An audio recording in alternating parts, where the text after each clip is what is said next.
هر وکی چیروکا قواره هرما کردستان چیروکا کبدیماهی نهاتیه چند تو سرباغ وی درگهت نیه ید گنگش پتر ودبن. جارنوی سوی قواره برفکی و ناف برا دسالات و اپوزیسیون دا تایبتی اگر آلیت که کارکردنی پیگ و نبید. دسالات رول خوی ریوبرنه و برپرسیارتیه ببینید اپوزیسیون جی رول خوی زیروانیا کاری حکومتی. لی اگر آلیت کارکردنی پیگ و بو هفدجی و گاوی گلک بسیار دی خود سرمدا لوینن. و ترا اپوزیسیونش نرمی و میانراویه دست بک لی برف تندیه چو چه اگر بوینه دسالات نشیا مامال گل اپوزیسیون بکت یان اپوزیسیون نشیا گوهری نبکت. هریم کاب حس برانبر بغداد کالاوا سال 2003 پشتی 20 سالان بغداد کاب حس برانبر خو هریم کالاوا زدوید. چه اف معادله دیتا گوهرین کو بغداد کاب حس هریم کا کردستان یا حس بویتن و برجواندی کا دولیندا تف پشگ بن. هرم کردستان و دسالات کرد نافبرا هیز دولتیت هرمه یت هفدج دا چوا دیشت هفسنگی پیوندیت خدا پارزید اش پیخمد برجواندی وی قواری. هرم کردستان ات سنتر نقشه ناکوکیت هرمی و جهانی دا چوا دیشت خوب پارزید کشیا کردا الپارچه دیت کردستان روشالات باکو روش آوا چوا کاریگرن سر ازمون هرم کردستان و برواجی افتوره دی بابت گنگشا مبیدید گل هر دو بارزان فاضل کریم احمد ناصراو ماموستا جعفر سیاست مدار و اندام پیشوتری مکتب سیاسی ایکتیان اجتماعی کردستان دکتر چنار سعد عبدالله اندام کمیته ناوین یا پارتی دموکرات کردستان بر پرسا بش دیراسات و پیگاهاندن یا مکتب سیاسی یا پارتی بری امشب ناف گنگشا خدا پیگ و دا بغدین اوی پانورامایی سەرهەڵدانی ئۆپۆزیسیۆن لە هەرێمی کوردستان لە 19 پێنجی 1992 یەکەمین هەڵبژاردنی پەرلەمانی لە هەرێمی کوردستان بەڕێوەچوو.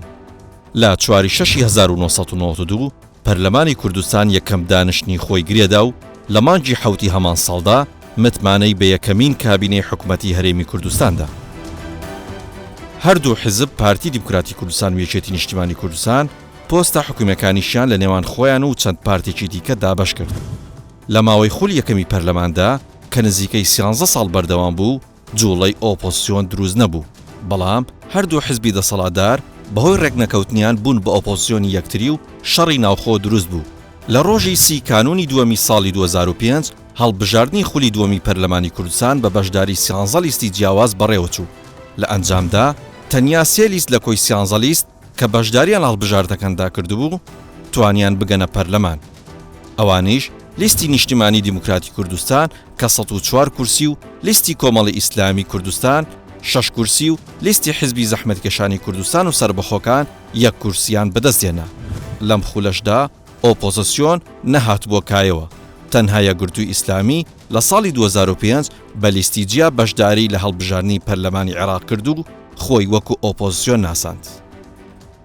خولی سێمی پەرلەمانی کوردستان لە بەرواری 25 حوتی 2009 تاکو 21 نوێی 2013 بەردەوام بوو. لە هەڵبژاردنی خولی سێمی پەرلەمانی کوردستاندا 24 لیست بەشداریان کرد بۆ کێبڕکێ لەسەر 111 کورسی و تێیدا 11 لیست توانیان ڕێژەی یاسایی بەدەستبێن و بێنە ناو پەرلەمان. لەم هەڵبژاردنەدا بزوتنەوەی گۆڕان وەکو ئۆپۆزیسیۆن توانی 123 دەنگەکان بەدەست بهێنێت واتە لە کۆی 100 کورسی 25 کورسی بەدەست بهێنێت. بەوەش بۆ یەکەمین جار فراکسیۆنێکی گەوری ئۆپۆزیسیۆن چووە ناو پەرلەمانەوە. لە ڕۆژی 21 نوێی 2013 پرۆسەی هەڵبژاردنی خولی چوارەمی پەرلەمانی کوردستان بە سیستمی نیمچەکراوە بەڕێوەچوو. تێیدا 31 لیست بەشداری پرۆسەکەیان کرد و سەرنجام 17 لیستوانیان سەرکەوتن بەدەست بهێنن. لەم خولەدا و بەهۆی سەرکەوتنی چەندین لیست حکومەتی بنکە فراوان دامەزرا و گۆڕان وەکو جوڵانەوەیکی ئۆپۆزیسیۆن توانی 24 کورسی بەدەست بهێنێت و بەشداری لە حکومەت بکات و ببێت بە بەشێک لە دەسەڵاتی سیاسی لە هەرێمی کوردستان. بزوتنەوەی گۆڕان لە سەرەتای بەشداریکردن لە هەڵبژاردنەکانی هەرێمی عێراق خۆی وەکو ئۆپۆزیسیۆن ناسان. لە خولی پێنجەمی پەرلەمانی عێراق نەیتوانی هیچ کورسیەک بەدەست بهێنێت. دوا بەدوای گۆڕان وەکو مەنەفێستی ئۆپۆزیسیۆن جوڵانەوەی نەوێنێ هاتەکایەوە وەکو ئۆپۆزیسیۆنێک خۆی نمایش دەکات. لە ساڵی 2007ەوە نەوەی نوێ لە دوای ڕێفراندۆم بۆ سەربەخۆی هەرێمی کوردستان دروست بوو. هەرچەندە نەوەی نوێ لە هەڵبژاردنی خولی پێنجەمی پەرلەماندا لە ساڵی 2019دا 8 کورسی بەدەستهێنا، بەڵام چواریان لەنەوەی نوێ جیابوونەوە و ئێستاش کازم فارغ وەکو سەرۆکی فراکسیۆنەکە بە بیانووی نەخۆشیەوە دیار نییە. دواتریش لە هەڵبژاردنەکانی پەرلەمانی عێراق توانی 4 کورسی بەدەست بهێنێت، ئەوانیش هەر چواریان وازیان لەنەوەی نوێ هێنا. لە نوێترین هەڵبژاردننی پەرلەمانی عێراقدا نەوەی نوێ بە 9 کورسی توانی پێش گۆڕان و کۆمەڵ و یەکگردوش بکەوێتەوە. بەڕای بەشێک لەلایەنە سیاسیەکانی کورد لە بەغدا نەوەی نوێ خۆی بە دوور دەگرێت لە پرسەنەوەی و چارەنووسازەکانی کورد. ئەمە ژوا دەکات کورد لە بەغدا یەک هەڵوێست نەبێت. مامۆستا جەعفەر، پرسیارێکی زۆر گرنگ ئەبێت لە خۆمان بکەین، ئەوەیە ئەگەر تەماشای مێژووی وتاری ئۆپۆزیسیۆن بکەین دەبینین وتارەکە لە نەرمی و میانەراوی لە کاتی ئیسلامیەکان لە وەبزم خۆلی دووەم بوو سێیەم بوو، دوایی گەیشتنە مەرحەلەی قۆناغی وتاری گۆڕان کە وتارێکی تند بوو. چوینە ئەزمموی ئێستا گەیشتین ئەزمموی جۆڵانەوەی نەوەی نوێ کە هەر ئاعترافیش بە دەستگاکانی هەرێمی کوردستان ناکاتن، ئامادە نییە هەر دانوستاندنیش بکاتن. ئەو گۆڕانکاریە لە وتاری میدیای ئۆپۆزیسیۆن چ کاریگەری لە ئەزمموی هەرێمی کوردستان دەکات؟ خۆی لە وڵاتە ئەوروپیەکان و ئەمریکا بە گشتێڵێم یەکەم دەستورێکەیە، ئەو دەستورە مافی ئۆپۆزیسیۆن و مافی حکوومەتیشی پاراسەوە لە یەک کاتە مافی هەر لای پارەسەوە. تۆ ئەم دەورەیە دەرناچی ئەچی هەوڵەدەی خەباتەکەی بەرنامێکی باشتر هێنتە پێشەوە بۆ هەڵبژاریندات خەڵکڵ ئەها ئەم بەرنامە ئەمە باشترە، ئیتە سەر حکومیاس حزبێکی تازەیەتە پێشەوە، ئەو حزبە تازەی خەڵک سیرەکە دروشمی باشتریە. سەبا بڵێن من وەکو نمونە حزبی سەوزەکانی ئەوروپا هێنمە بەرچاو کە پێش هەشتا گروپی جاجا بوون، دوای لە هەندێک وڵاتیەکیان گرت ئیساتە دەنگن لە ئەوروپا بەشێک لە چەپەکان بە هەمان شێوە، چکە بۆ لێ کێشەی ژینگە کێشەیەکی زۆر زۆر گرنگە و ئەبێ ئیسە من خۆشم کە لێ بووم لەگەڵ سەوزەکانیشم کردووە، بڵێ وەکو یەکێکی ژینگە بارێز قسەم کردو وەکو ئەندامێکی ئەوێ خەباتم کردووە. جامە بەسم چێ لەوە کە تۆ ئەبینی ئەم ژینگە پارێزانە لە بابەتی بڵێن کە خۆپیشاندانێکە بێ پشتیوانی لە کورد ئەوان باشتر پشتیوانیەکەن تا سۆسیال دیموکراتەکان یان کریستی دیموکراتەکان. ئەڵێ ئەها ئەمانە ڕاستەنترن تاکو ئەوەکانی تر ڕاستەمە تازەیە بەس ئەمە گرنگە. مەبەسم چێ لەوە کە تۆ بزان لە ئەوروپا تاریخێکەیە کە بڵێ قەرنی هەژدە و نۆزدەیە ئۆپۆزیسیۆن لە ناو پەرلەمان بووە بەرەبەرە گەشەی کردووە. لا ئێمە هەر حکوومەتی هەرێم بۆ خۆی هەر هەمووی ماوەی 30 ساڵە، ینی تاریخێکی ئەوە دوور و درێژ نییە کە تۆ بڵێ ڕەوتەکە وا ڕۆیشت و وا نەڕۆیشتووە. نا من وای نابینم. من پێم وایە ئەو ئۆپۆزیسیۆنەی کە هەیە لە وڵاتە ئێمە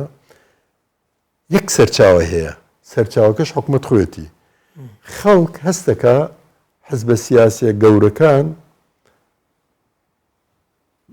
یعنی هەندێک بەڵێنیاندا وا دەرنەچووە یا هەندێک قسەیان کردووە بە دڵی خەڵک نییە، هەندێک ململانیان هەبووە کەواتە لە ڕقی حزبە گەورەکان خەڵک بەنەدا بەوانە.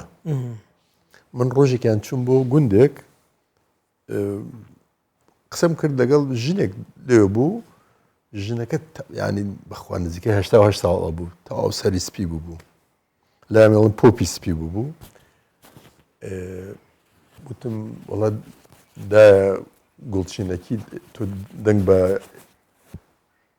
ئێمە دەی شتێکی وان پێوت. ئەویش یەکسەر وتی نا من دەنگ بە یەکێتی نادەم. ئەوتم دەنگ بە کێ؟ دەیوتی دەنگ بە نەوەی نوێ. بە تۆ کوات نەوەی نوێی؟ وتی نا من لەبەرەوەی وەختی خۆی نازەم تەقاعودم هەبوو ئێستا بڕیویانە و ئیتر کۆمەڵک بیانی دۆزیەوە بۆ هێن، ینی خۆی بە هشتا ساڵە خۆی بەنەوەی نوێزە خۆی تو بڵێ ئەو دەنگانەی کە دەچن بۆ ئۆپۆزیسیۆن نەدەنگی ئەسیل نەدەنگی فکری ئۆپۆزیسیۆنە ئایدیۆلۆژیای ئۆپۆزیسیۆنە خەڵکێکی ناڕازیە لە حکوومەت کاکە هی بەرنامە نییە هی بەرنامە نییە. ئێستا من نمونەیەکت بۆ هێنمەوە ئێستا یەکێکی وەکو شاسوار ئەڵێ چی ئەڵێ کاکە پارە مەدەن بە پارەی ئەو کارە باوشتی وا مەدەن ئێمە یێنە سەر حکم ئەو کاتە عەفوتانەکەن لەوە جا ئەمە خۆی شتێکی پۆپولیستیە بێگومان و مەبەستەکەش چییە تۆ وا لە بێگومان پێش ئەوانیشە گۆڕانی شار هەمان شتی کرد ئەیوت ئەو ژنانی لە ماڵەوەن خۆی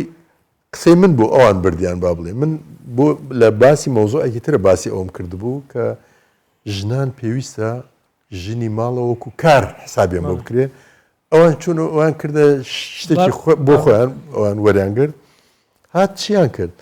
ئەبە و تەریقەیە تۆ دەنگۆکەیتەوە بەس ئەوە بەرنامە نییە بەرنامە چییە بەرنامە ئەوەیە کە تۆ ئەڵێ ئێمە بڵێن ڕێگاوبانەکان لە ماوەی مەسەن 2 ساڵە چاکەین یا بێکاری با بڵێن 40% منێکەمە 10%. ئەمە بەرنامەیە زۆر شتێ بڵێن قانونی تەقاعدتان بۆ دانم یا مافی خەڵک وای لێ یەکەم کۆمەڵێک مافەیە کە خەڵک هەستکە ئەم حەزبە بڕوای بە عەدالەت هەیە من شخصی خۆم بڕوان بە یەکسانی نییە بەس بڕوان بە دادپەروەری کۆمەڵاتیە چونکە دادپەروەری کۆمەڵاتی ئەوە شتێکی زۆر باشە بەس یەکسانی جێبەجێ نابێەوە خیاڵ و ئەوانەیە بەس دادپەروەری بەسەوە دادپەروەری نییە مەسەن تۆ بێی موچەی خەڵکی مەسەرم بڵێ کەمە ڕوع موچەیەگە دەمە خەڵکی و پێ ناوترێت دادپەروەری ئەوە شتێکی ترە تۆ بەعزجارێک هەیە تو خەڵکی زۆر تاین کردووە بەس حەلت نییە بۆیان ئەڵێ با موچەکەوا لێ بکەم تۆ لە ئەسڵە موچە بەو خەڵکە بدە کە کارەکە کابرا بەرهەمی هەیە لە کارگەیەکە ئیشەکە یا مۆزەفێکە لە دایرێکە بڵێن مستحقی موچە لای ئێمە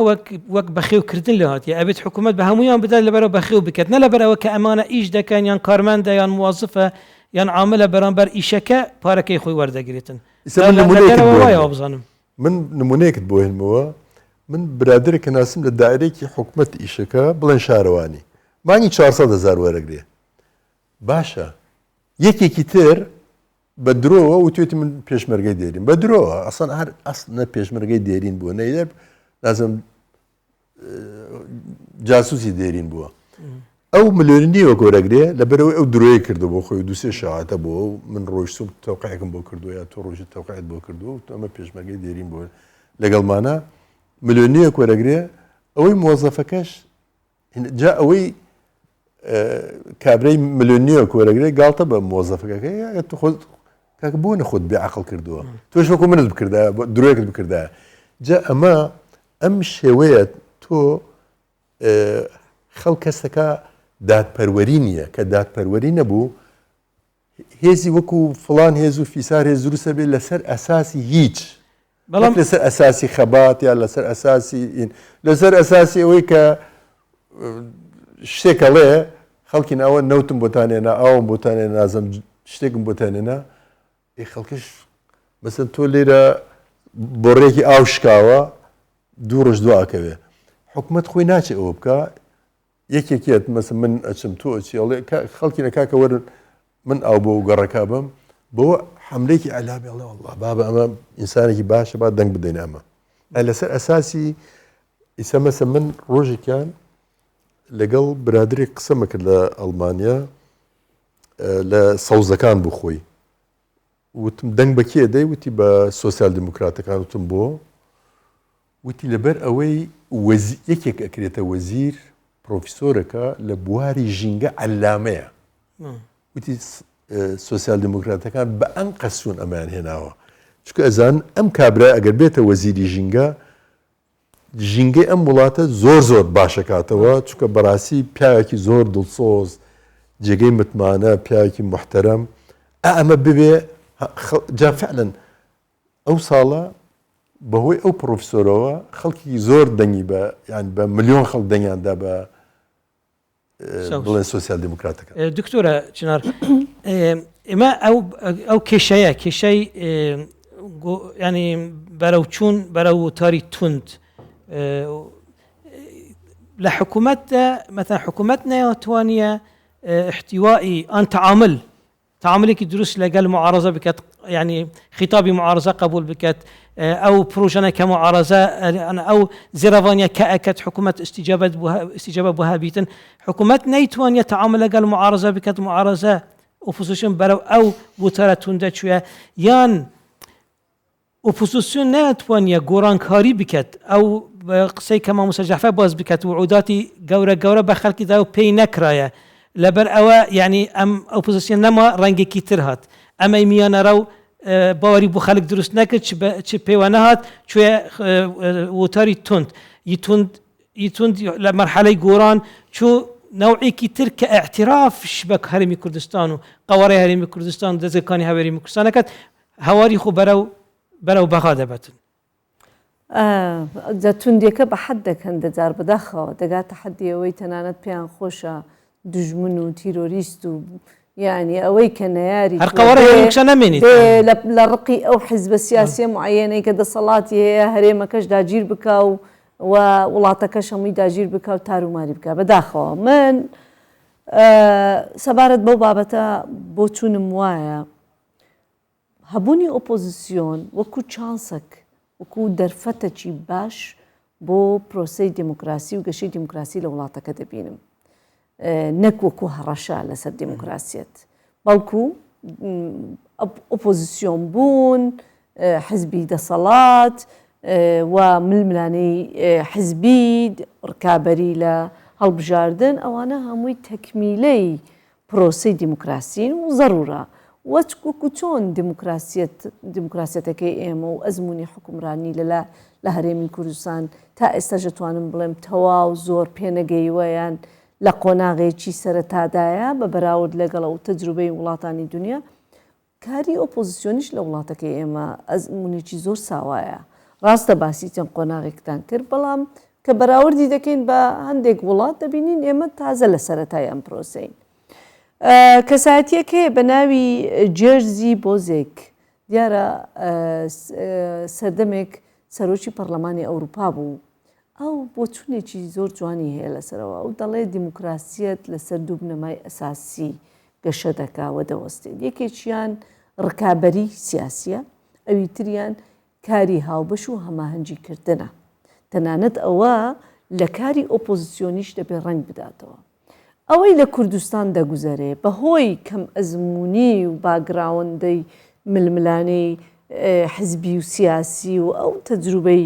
ڕوتی سیاسی لە کوردستان ئەوەی لە وڵاتی هەیە بەڕاستی ئۆپۆزیسیۆن تەنها یەک قاچی دیموکراسیەتی گرتیە ئەویش ڕکابەری سیاسیە تەنانەت هەندێک جار ململانەی سیاسیە ئەو دیوەی تر کە ڕوکنێکی ئەساسی دیکەی دیموکراسیاویش هەماهەنگی و کاری پێکەوەیە ئەم دیوەیان زۆر بەکەمی ئێمە دەیبینی زۆر جار دەبینین حزبی دەسەڵات لەگەڵ ئەحزابی ئۆپۆزیسیۆن بە ئاڕاستی عەکسی یەکترن تەنانەت دژ بەیەکن هەمیشە بەر یەک دەکەون زۆر کەم بینیتمان ئەم دوو حیزب یا ئەو دوو گروپە سیاسیە هەندێک جار بە هەماهەنگی بە تەوازی لەگەڵ یەکتر حرەکە بکەن نەک هەمیشە بەر یەک بکەون یان دژی یەکتر بن بۆیە ئەمەش ڕەنگە جارێکی دی بەردەوامی پرۆسەکە مانەوەی ئەم ئەزمونە ئەم پرۆسەیە ڕێک دەخا ئەزمون لە دوای ئەزمون هەڵە لە دوای بەداخەوە خۆ دەکرێ ئێمە بە ڕێگای هەڵەکردن و ڕاستکردنەوەی هەڵەکانمان هەمیشە زۆر شت نەکەینە قوربانی دەکرێت کۆمەڵک مۆدێل هەیە سوودی لێوەربگرین بۆ ئەوەی تووشی ئەم هەموو ئارێشەیە نەبین بەڵام دیارە قەدەری ئێمەوەیە دەبێت زۆر هەڵە بکەین بۆی ڕاستەکە فێر ببین بەڵام ئەوەی زۆر گرنگە ئۆپۆزیسیۆن و شێوازی مۆدێلی کاری ئۆپۆزیسیۆنی تەنها منافەسەکردنێکی تند و سەرسەخت نییە هەرچی حزبی دەسەڵات گوتی خراپە و ڕەشە و دەبێت ڕەتی بکاتەوە تەنانەت ئەگەر سیر بکەین لە دنیای پێشکەوتوو بە تایبەتی مامۆستا شارەزاترە لەوەی کە لە ئەڵمانیا دەیبینی بۆ نمونە لە ئەمریکا زۆر جار ئەندامی پەرلەمان وەزیری دەوڵەت یان ڕئیسی وڵاتەکان لەو زەمانەی کە لە دەسەڵاتن بە جۆرێک کە خیتابی سیاسیان زۆرشکە کاتێک دێنە دەرەوە لە ناو ماوەکەیان تەواو دەبێ ئازادترن سربەستترن دێن پەیامەکان یان خیتابیشیان دەگۆڕێ تەنانەت ئەوە بۆ ئەحزابی دەسەڵاتیشیان وایە مؤسساتی حکومڕانی لە وڵاتە ئەوەندە بەهێزە حزبی سوڵتە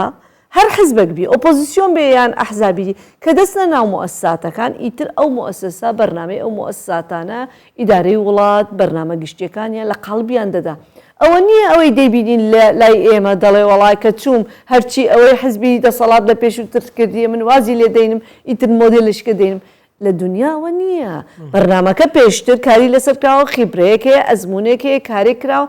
دەست دەخەنم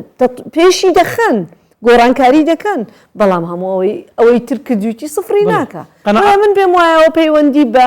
پێگەیشتنی کاری ئۆپۆزیسیۆنی قەنەعەتێک لای ئۆپۆزیسیۆن دروست بوویە وا بزانم کاریگەریەکانیش خراپە ئەگەر بەشدار بیت لە دەسەڵات دەنگەکانی خۆ لە دەست دەدات جەماری خۆ لە دەست دەدات ئەو قەنەعەتە دروست بووە بزانم ئەوەش ئەگەرە کە نزیکی دەسەڵات نەبن بەشدار نەبن حکومڕانی و خیتابی خوش تون بکەن لەبەر ئەوە دەنگی زیاتر بەدەست بێنن دەنگی خەڵکی ناڕازی کاک ئەحمەد ئەمەی پارتی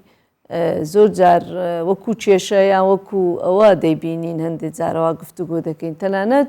خیتابێک ئێستا بەشێکی زۆری حزبە سیاسیەکانی کوردستان پێیان وایە ئەوەی هێرش بکاتە سەر پارتی ئەوە کێربی دەنگەکانی بەرز دەبتەوە یا ئەوەی کە نزیک بیتەوە لە پارتی ئەوە زەرمەند دەبی بەداخەوە ململانەکان بە جۆرێکە ئەوەی کە باسی دەکەی بە حدێک ئێمە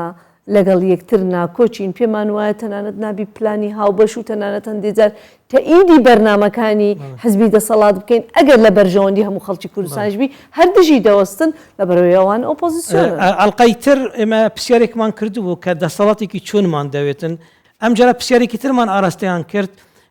قەوارەی هەرێمی کوردستان پێویستی چ ڕەنگە ئۆپۆزیسیۆنێکە با گوێ لە بەرسیفەکانیان بگرین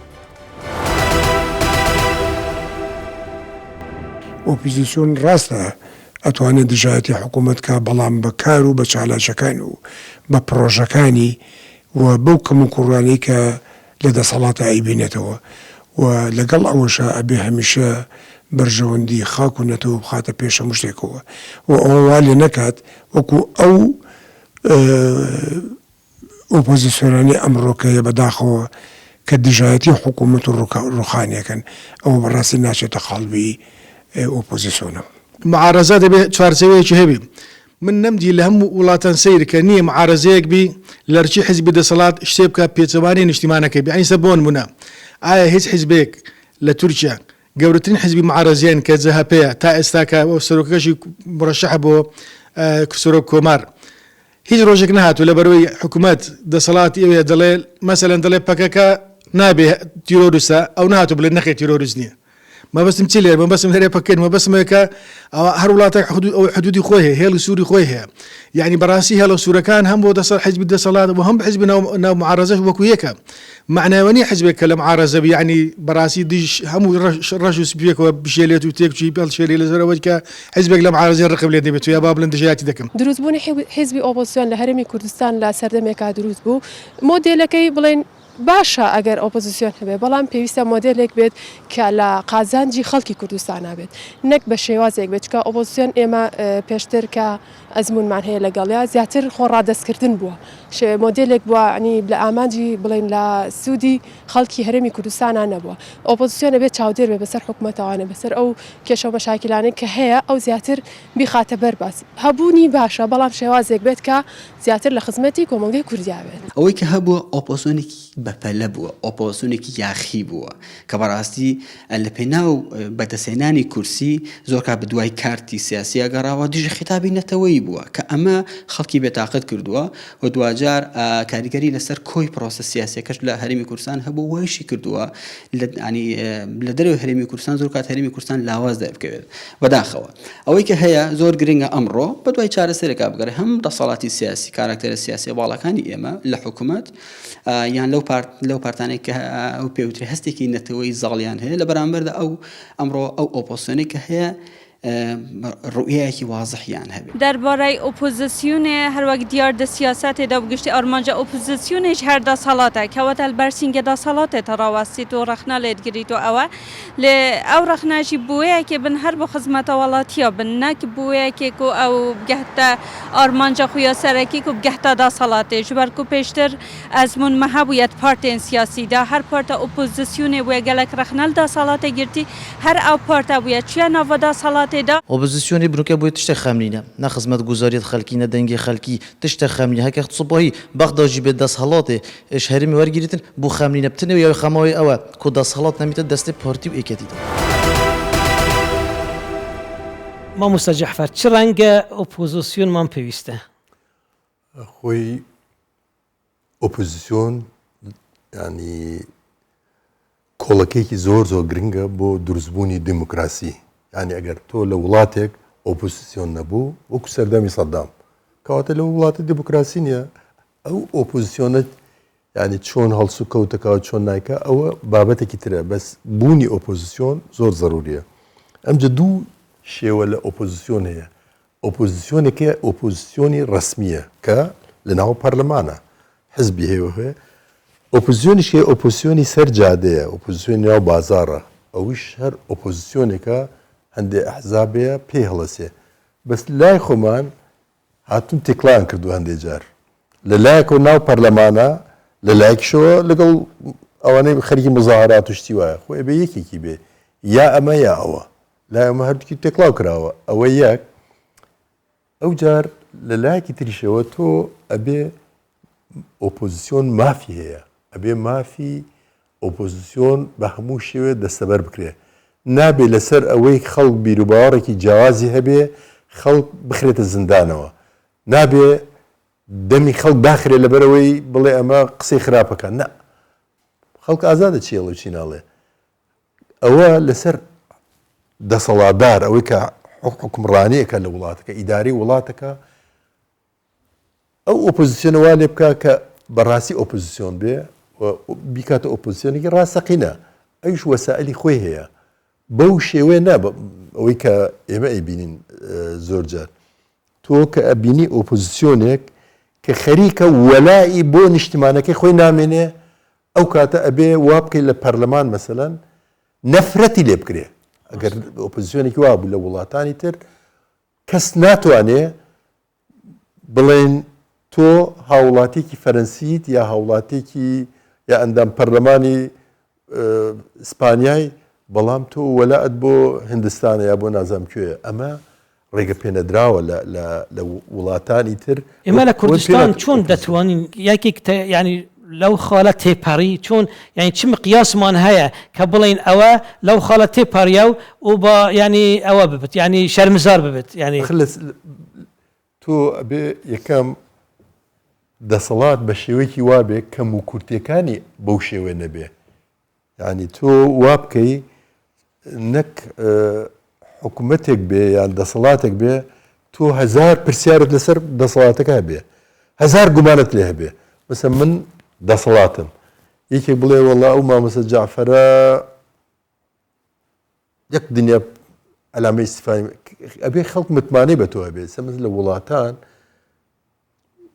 بڵێن سەرکردەکان عادەتەن خەڵک وەکو پەرستن تویانە ناسە من زۆر نمونەی وڵاتی جاجام لە بەرچاوە حتا ئێستا بڵێن لە ئەمریکا ئەوانە کە یەکێکە بێتە سەر کۆمار لە ئەساسی لەسەر بنەمای متمانە بۆتە سەر کۆمار نەک بڵێن حتا یەکی وەکو ترامپ ئەو هەموو دەنگەی هێنا توانی بووی خەڵک قەنەعەت پێ بکە بەو شێوە خوار ینی بە هەموو خوار و خێجەکانی خۆشەوە بەڵام کە ترامپ بوو خەتەر کە تویتەکانی ترامپ پوستەکانی ترامپ فیسبوک لەسەر قفل بوو تویتەر لەسەر گیر معلم سەرروکی گەورەترین دەوڵەتی جیهانش بەڵام میدیای ئەمریکی هەموو قەدەغە کرا کە ترامپ سەرروکی دەوڵەتش لێدار بشت و قسە بکرد لەبەراوە قسەکانی کاریگەری خراپ لەسەر ناو جوواکی ئەمریکی بوو خۆی لەوێ مجتەمەعی مەدەنی هەیە مجتەمە مەدەنیەکە بڕیاری خۆی ئەدە لەسەر دەسەڵاتیشە ینی ئەوەی کە ئەبێتە حکوومەت ئەبێ هاوەهەنگیەکی هەبێ لەگەڵ مجتەمەعی مەدەنی مجتەمەعی مەدەنی کە بەس لە دەسەڵاتێکی فاشیە مجتمعی مەدەنی نییە یا سفرە کە تۆ مجتمعی مەدەنیکی بەهێز هەبوو کەواتە هەم دەسەڵات بەهێزە هەم ئۆپۆزیسیۆنیش بەهێزە ئەو کاتە هەر ئەو مجتمع مەدەنیە وەکە کە مەسەلەن ئۆپۆزیسیۆنێک دروست بوو ئۆپۆزیسیۆنێکی خواروخێج وەکو زۆر جار بینیمانە لە هەندێک وڵات ئۆپۆزیسیۆنێکی فاشیە لەم مدەی دواییە لە وڵاتێکی بەسە وەکو فەرەنسا یا وەکو ئەڵمانی ئەوانە بینیمان اتجاهاتی فاشی دروست بووە ئەو اتجاه فاشی هەندێک جار ئەڵێ با فڵان و فیسار بکوژرێت و تەقینەوە بکرێت کەواتە حکومەت ئەو کاتە چێکە حملەیەکی گرتن ئەکا بەرامبەر ئەو جۆرە ئۆپۆزیسیۆنە کە ئەوەیە بە شێوەی بەڕێگەدان بە دیموکراسی ینی بە ناوی ئازادیەوە ئازادی وێران بکرێ ئەو کاتە حکومەت یێتە سەر خەت حکومەت قەزمان وەکو دەسەڵات وەکو موئەسەساتە ڕسمیە دەستوریەکان ئەو کاتە هەر بە دەستوریەت سزا بۆ ئەو جۆرە دەرچوونە لە هێڵە سیاسیە نیشتمانەکە دوای پرسیار لەسەر ئۆپۆزیسیۆن لە دکتۆرە چنار بکەین چ جۆرە ئۆپۆزیسیۆنێکمان دەیەوێتن یان دەمانەوێت ئۆپۆزیسیۆن چ ڕۆل ببینیت کە ڕۆلێکی ئەرێنی بیت ئیجابی بیت ڕۆلێکی ینی لە خزمەتی چاکسازی و گۆڕانکاری ئەرێنی لەناو ئەو هەرێمە بە قسە چی ڤۆڵتێری دەست پێ دەکەم ڤۆڵتێر دەڵێ هەرچەندە لەگەڵ بۆچوونەکەت نیم یعنی ئەو قسەی کە دەری دەبڕی من هاوڕانیم لەگەڵت بەڵام ئامادەمە تا حەدی مردن پارێزگاری لە مافی ڕادەربڕینت بکەم هەندێک مەبادی هەنا مەبادی زۆر سەلیم و تەندروستن بۆ ئەوەی هەم دموکراسی گەشە بکە هەم ئۆپۆزیسیۆنیش لەناو ئەو پرۆسە گشتیە بتوانین ڕۆڵی ئیجابی خۆی ببینێ بە بۆچوونی من ئەوەی لە کوردستان پێویستە جارێ بۆ معالەجەی ئەو بارودۆخی کە هەیە ئێمە پێویستمان بە ئۆپۆزیسیۆنێکی ئۆپۆزیسیۆن پێویستە بەڵێ پێویستە چونکە دەکرێت چاودێرێکی زۆر باشبی لەسەر ئیدارە لەسەر بەڕێوەچوونی کاری حکومڕانی لەم وڵاتێن لە هەر وڵاتێکی دیکە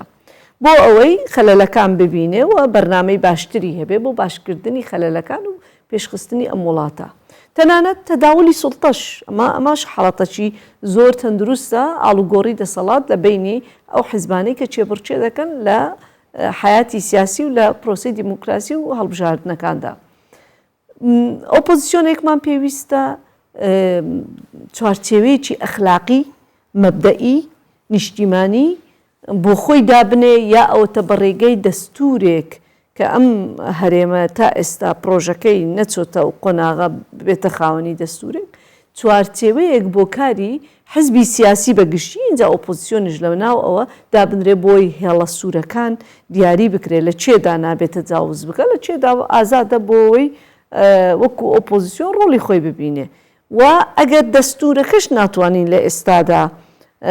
ئەم پرۆژێ بخینە بواری دێن بە بۆچوونی من قانونی ئەحزاب لە ئەحزابی سیاسی لە عێراق بە پێی قانونی ئەحزابی عێراقی دەردەچن ئێمە دەکرێت ئەو یاسایی کە کاری پێ دەکەین لە هەرێمی کوردستان بتوانین هەمواری بکەین بە جۆرێک ئەویش بە جۆرێک لە جۆرەکان ڕێگایەک خەتی مەشیەک بۆ ئۆپۆزیسیۆن و بۆ حزبی سیاسی بەگشتی دەستنیشان بکات چونکە هەندێک چوارچێوە هەیە پێویستە لە کاری حزبایەتی ئێمە لە بەرچاوی بگرین وە خاڵێکی دی کە زۆر گرنگە مامۆستاش ئاماژەی پێکرد بەهێزکردنی ڕۆڵی کۆمەڵگەی مەدەنی ڕێکخراوەکانی کۆمەڵگەی مەدەنی سندیکاکان نەقابات کۆمەڵەکان چونکە لە بیر نەکەین ئۆپۆزیسیۆن تەنها حزبی سیاسی نییە بەڵکو ئەوە شێوەیەکە لە ئۆپۆزیسیۆن ڕۆڵی چاودێریکردنی مؤسسات دەبینێ بەڵام دەکرێت ئەو کۆمەڵانە و ڕێکخراوانش ئەگەر بەهێز بن لە ساحە لە مەیدانەکە هەبن ئەوانش هەم ڕۆڵە ببین بە جیاوازەکەی لەگەڵ حزبی ئۆپۆزیسیۆن یا ئەحزابی سیاسی لەوەدایە ئەو ئامانجی گەیشتن بە دەسەڵات نییە بەڵام حزبی سیاسی ئۆپۆزیسیۆن مەبەستیی لەو قۆناغەنە لە قۆناغێکیکە بگاتە دەسەڵات بۆیە ئەوانە هەموو دەکرێت ببنە هۆکاری ئەوەی کە ئۆپۆزیسیۆنێکی مولتەزیم چوارچێوە دراو و بە مەبدە ڕێز لە بنەما و پرەنسیپە نیشتیمانیەکە بگرێت کە لە وڵاتە هەیە دەست لە بۆ هەموو شتێک هەموو پیرۆزیەکانی دیاردەیەکی تری وڵاتە خراپی ئۆپۆزیسیۆن لێرە لە کوردستان ینی ئۆپۆزیسیۆن شتە بەغا لە بەغا ینی رەخنە لە حکوومەتی بەغدا ناگریتن رەخنە ینی بەخۆی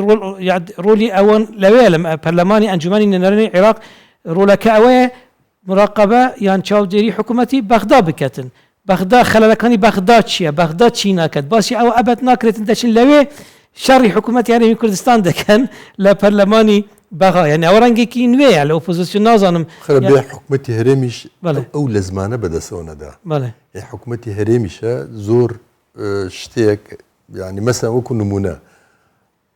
ئەڵێم موچە بەو شێوە ناگاتە دەست خەڵکی وەکو نمونە ئەڵێ من ئەمە سەبەبی خۆی هەیە تۆ ئەو سەبەبانە لاچکە ئەو کاتە ناتوانێتەوە بڵێ تۆ لە پڕ مەسەن ئەڵێ ئەها موچە والی هات بەس هەوڵدا علاجی بۆ بدۆزیتەوە چونکە ناڵێم خۆی شتەکە لە ئەسڵە حکومەت دووسێتی شێکی باش بکە کە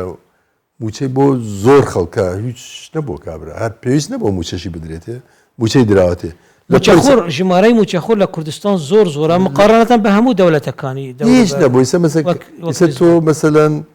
پێشمەرگەی دێرین دۆ بڵێ هەر هەموو 20,000 کەس بوو بێست تۆ ڕۆشتی نازانم چەند هەزاری زیادە خسۆ سەری ئەمە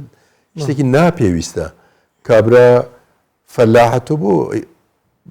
ینی لە کارەکەی خۆیەکەیتەوە موچەیەکی بندیوارێ دەیتێ زەر لە ئابووری خۆتە دەی لە دەلاوە و ئەچی لە ئێران و لە تورکیا پیاز و تەڕە کەوەر و نازەم چی هێنی بۆ ئێرە کە لێرەش هەر خۆ دەتوانانی مەسە من تۆ هەر کەسێک توان بچ لە باخچەکەی ینی کارێکی وا بکەی کە پێویست بۆ نەبێ تۆ هەرچی عملەی ساعبەی خۆت هەیە ڕەوانەی دەستی خەڵکی تری بکەی دەرەوەی بکەی خۆشت پێویست پێێتی ئەمە یەکێک لە ئەو کێشانەیە کە ئەبواە بەورتر بیری لێ بکراتە چکە ئەمە مەسائلێکی ئابوووریە تۆ ئەو پارەی لە بەر دەستایە بۆ بەهێزکردنی وڵاتەکەت و نیشتیمان بەکاری بێنی نەک بۆ ئەوەی کە ینی بۆ شتی زۆر سادە کە خۆت ئەتوانی بەرهەمی بێنی پارەی خۆت ڕەوانەی دەرەوە بکەی و بەزەرێکی زۆر گەورە یەک ئیزافە کاک ئەحمەد ئەگەی ئیجازەبی زۆر لەسەر بابەتێکی گرنگە زۆر گرنگە پەیوەندی بە ئەمنیەت و ئاسایشی نیشتیمانی ئەم وڵاتەشەیە بۆیە ڕەنگە ئەوە هەڵدەگرێ قسەی لەسەر بکەین زۆر گرنگە بزانین بەرپرسیارەتی ئەخلاقی ئۆپۆزیسیۆن یا ئۆپۆزیسیۆن بوون تا چە حەددا تا مەسئولیەتی ئۆپۆزیسیۆن بەرامبەر بە کۆمەلگا مەسئولیەتی ئۆپۆزیسیۆن بەرامبەر بە تاک بەرامبەر بە ئەخلاق و بە بەهاکان و بە نەریتی کۆمەڵایەتی و سیاسی و حیزبایەتی و نیشتیمانی و قەومی و یعنی سنوورەکەی تاچەیە بۆ نمونە ئێستا دیاردەیەک هەیە لەبەر چێبڕچێ و حیزبایەتی و ململانێ و تەبعاً بوونی وەسائلەکانی کۆمەڵایەتی سوۆشیال میدیا هەموو ئەوانە بێبەهاکردنی هەندێک قیەمی جوان کە لە کۆمەلگای کوردستان هەمیشە ڕێزی لێگیراوە تەشیرکردن جنێودان و بێڕێزیکردن بزانم کاریگەری سوشیال میدیایە لەسەر ئۆپۆزیسیۆن لەسەر سوشیال میدیا هەردووچی ساحەیەکی زۆر کراوە هەیە زۆر بە خراپی سو ئیسیفادەی لێ دەکرێت جا لەلایەن ئۆپۆزیسیۆن و تەبعاً هەمووی تێکەتیە بەڵام ئەوان زۆر زەقترە بەرامبەر بە ئەو حزبەی کە لە دەسەڵاتە یان و بە پێچەوانەوەش تەنانەت حزبی دەسەڵاتیش هەندێک جار هەوادارەکانیان بەرامبەر بە ئۆپۆزیسیۆن ئەو مەیدانە کراوەیە بە بۆ چوونی من بەرپرسیارەتێکی زۆر گەورە لە بەرامبەر ئەو بەهایانە هەیە تۆ ئۆپۆزیسیۆنی یا حزبی دەسەڵاتی یان ڕکابەری لەسەر ئەو پرسانەی کە تێبینیت هەیە لەسەری ناکۆچی لەگەڵی گلەیت هەیە لەی بەرنامەی جیاوازت هەیە بۆی بەڵام بۆت نییە خەڵک فێری بێڕێزیکردن بە هەموو مقەدەساتی ئەم وڵاتە و نیشتیمانەکەت بکەی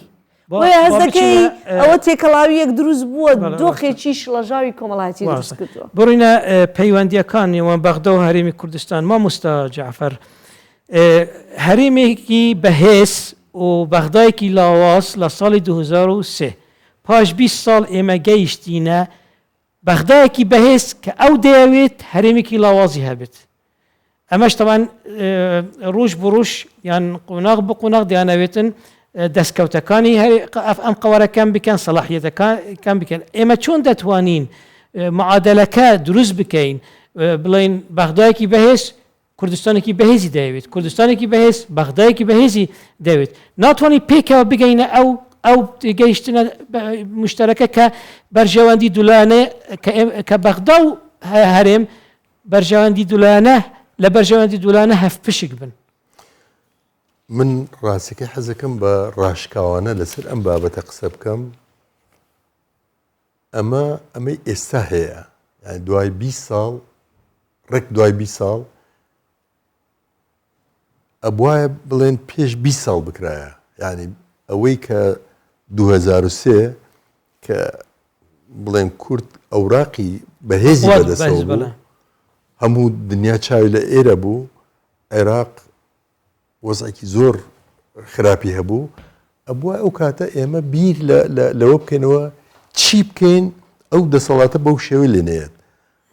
ئەبووە پێداگیری لەسەر هەندێک شت بکرایە یان وایە نایکەم. هەر ئەو کاتە بە عەکسەوە ئەوانەی با بڵێن عەرەبەکانی بەغا بە باشتر بیریانە کردەوە، بە هەموو شێوەیەک بیریانە کردەوە کە بڵێن ئەو شوێنانەی کەم ناوچە کوردستانین، ناوچەی کوردستانین دەرەوەی ئیدارەی هەرێم، ئەبوانە نەوترایە مەناطق متەنازع عەلەیها.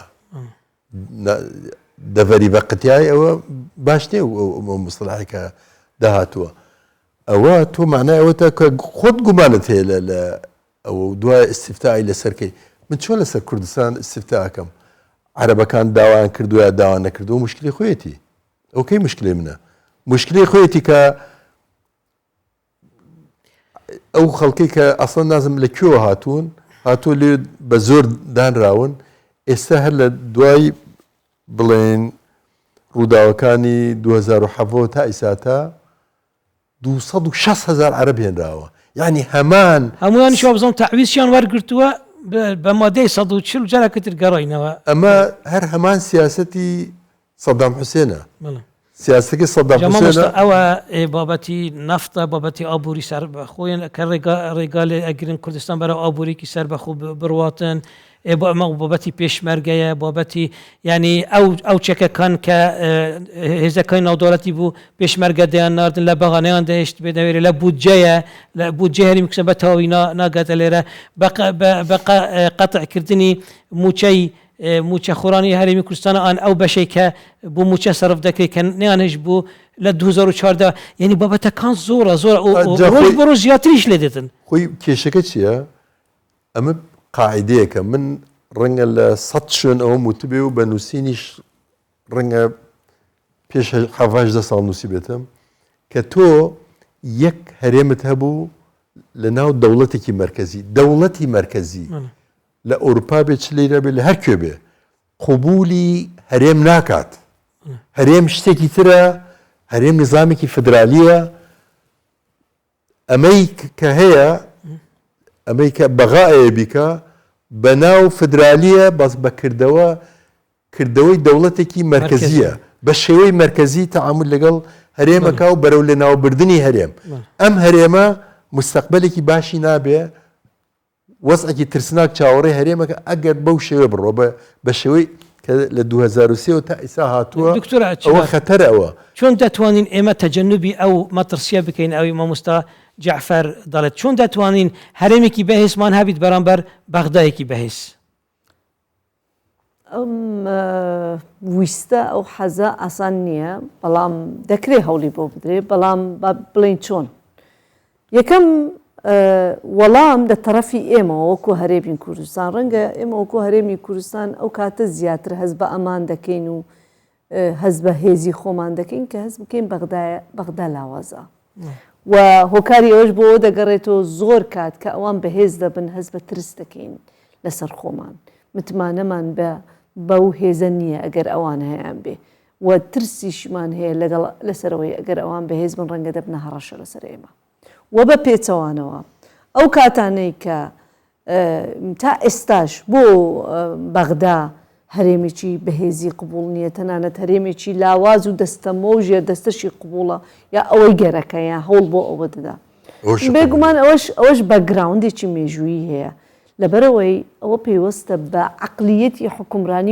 حکومڕانی ئەم وڵاتە هەر لە سەردەمی دروستبوونی دەوڵەتی عێراق تا ئێستا تا ئەو سەردەمە دوای تقریبەن تێپەڕبوونی 100 ساڵ کە سەدەیەکە لە دامەزراندنی ئەو دەوڵەتە، تا ئێستا ئەو عقلێتە حاکمە. کورد و پێکاتەکانی ئەم وڵاتە غەیری عەرەب بە پێکاتێکی ئەو سونە ئێمە وەکو خۆمان قبول ناکەن، وەکو شەریکیش تەماشامان ناکەن. ئەگەر ئەوان قبول بکەن ئێمە شەریکین لەو وڵاتە و هاوبەشیان بین لەوە، ئیتر ئەو ترس و ئەو گومانە بۆچی؟ بەڵام هەمیشە ئەوان ئێمە ڕەفز دەکەن، دەیانەوێت ببینە کۆپی ئەوان. ئێستاش هەوڵی لەو ناوچانەی کە تا ئێستا کوردستانە و ئێمە کێشەمان هەیە لەگەڵ ئەوانەی کە هاوردن، تا ئێستا هەوڵی لێزەوتکردنی خاکمان هەیە، لێسەنەوەی ناسنامەمان هەیە، گۆڕینی ناسنامەمان هەیە،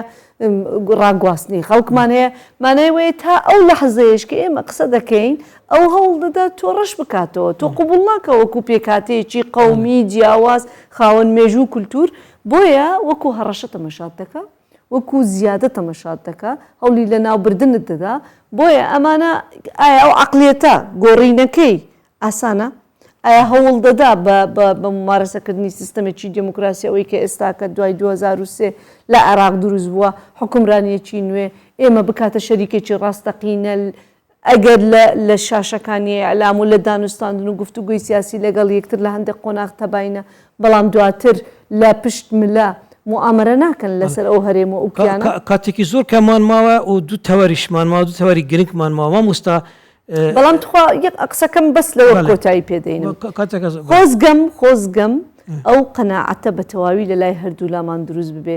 بۆی ئەوە نییە لە مفاوەزات دایمەن وشەیەکێ دەڵێ وین وین واتە هەردوو لامان براوە بین. ئەگەر بێت و هەردوو لامان بەهێز بین بە قەناعەتەوە، عێراقیش ئەوەی قبول بی هەرێمێکی بەهێز هەبێ، ئێمەش ترسمان نەبی لەوەی بەغدایەکی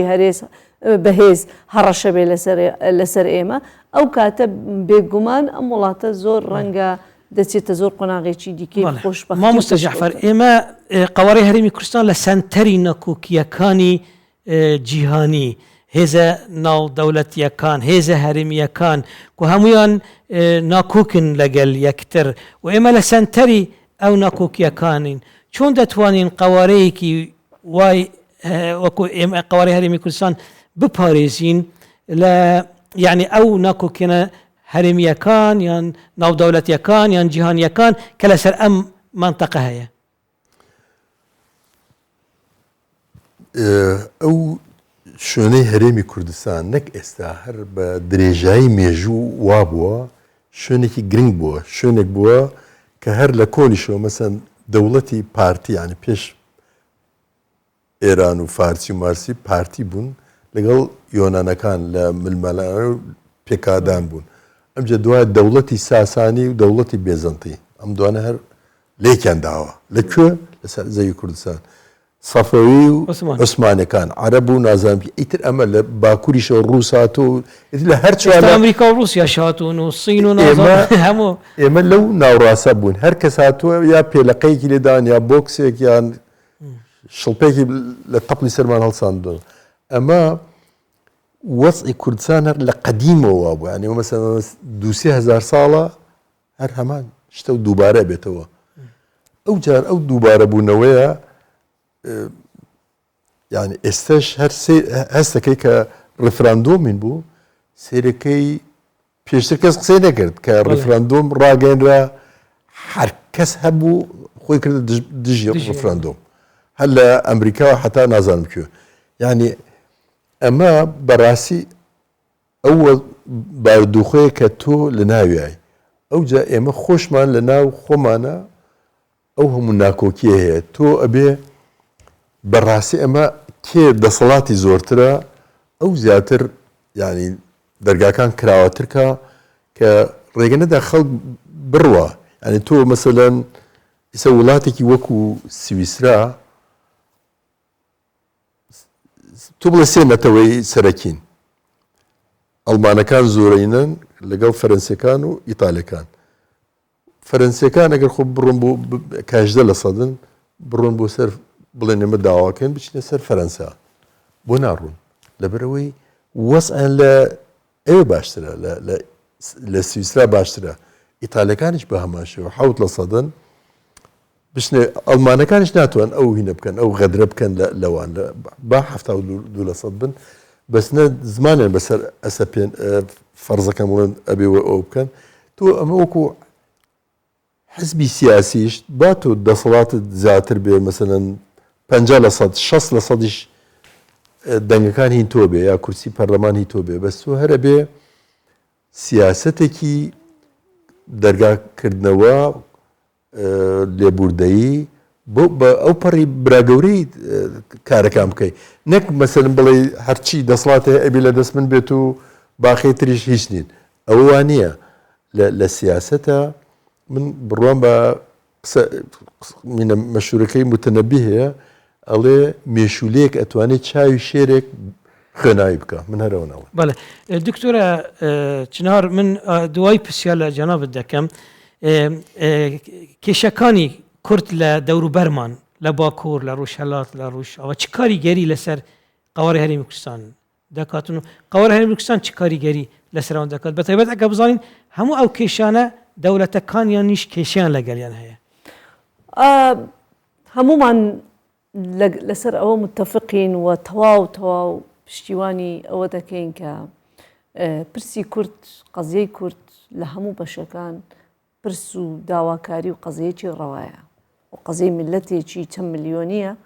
کە بە دوای مافە زۆر سەرەتاییەکانی خۆیتی ئازادی سەربەستی ژیان وەکو مرۆڤ لە قەوارەی ئەو دەوڵەتانەی کە هەیە. هەرێمی کوردستان بەرپرسە بە جۆرێک لە جۆرەکان لە دیوە ئینسانیەکەی هەموو ئەو هاوڵاتیانەی لە بەشەکانی دیکە لەو کاتانی کە پێویستیانە پەنا بۆ ئەو هەرێمە دەدەن لە دیوە ئینسانیەکەی هاوکار و هەماهەنگبی. بەڵام لە دیوە سیاسی و سیاسیەکەی بە تایبەتی تەوان ئێمە هەرێمێکین معتەرەفین لە ناو دەوڵەتێکین سنوورمان هەیە لەگەڵ ئەو وڵاتانە پەیوەندی ئاپوریمان هەیە پەیوەندی بازرگانیمان هەیە پەیوەندی سیاسی دیپلۆماسیمان هەیە بەرپرسین لە پاراستنی بەرژەوەندی هاوبەشیەکانمان لەگەڵ ئەو وڵاتانەی کە بەداخەوە تا ئەو لەحزەیەش کێشەیان لەگەڵ پرسی کورد لە بەشەکانی خۆیان هەیە لە وڵاتەکانی خۆیانێ. بۆیە دەکرێت ببینە پردێکی زۆر باش و هاوکار و ناوبژیکارێکی زۆر باش بۆ ئەوەی بە ڕێگایەکی مەدەنی ئاشتیانە مافی هاوڵاتیانی کوردستان لەو بەشانش دەستەبەر ببێ بە ڕێگای دیپلۆماسی پەیوەندیکردن تا ئەو شوێنانەی کە هەرێمی کوردستان توانێت ئەو ڕۆڵە ببینێ کە بینیویەتی بەڵام بێگومان پاراستنی ئەو قەوارەیە لە ئەولەویاتی ئەم هەرێمەیە. بۆیە هەندێک جار بەداخەوە حرەکاتی سیاسی ئەحزابی سیاسی هەندێک جوڵەی سیاسی لەو بەشانە بۆ نموناوەی کە ئێستا دەیبینین لە باکوور بە تایبەتیەوەی بەداخەوە پاکەکەوە هێزەکی سیاسی دەیکە هەندێک جار دەبێتە زۆر جار بۆتە هەڕەشەیەک لەسەرەوە ئەزمونە. بۆیە ئەرچی ئێمەیە پاڵپشتی خەباتی مەدەنی سیاسی ڕەوای ئەوان بکەین بەڵام لەگەڵ ئەوەینە کە ئەم خەباتە بە ڕێگایکی مەدەنی ئاشتیانە زۆر سوپاسی جەنابتان دەکەم بۆ ئەو دەرفەتە کاتەکەمان تەواو بوو. بەڕێز مامۆستا جعفەر بەڕێز دکتۆرە چنار سعد عەبدوڵڵا جارێکەدی زۆر مەمنون بینەرێت خۆشتوی بابەتە مەلڤێرێ و دیماهی کات حتا جارێکەدی ئەم دگەهینە ئێک و بابەتێکی دی خاترە هەوا و خودێگەل هەوە بیت.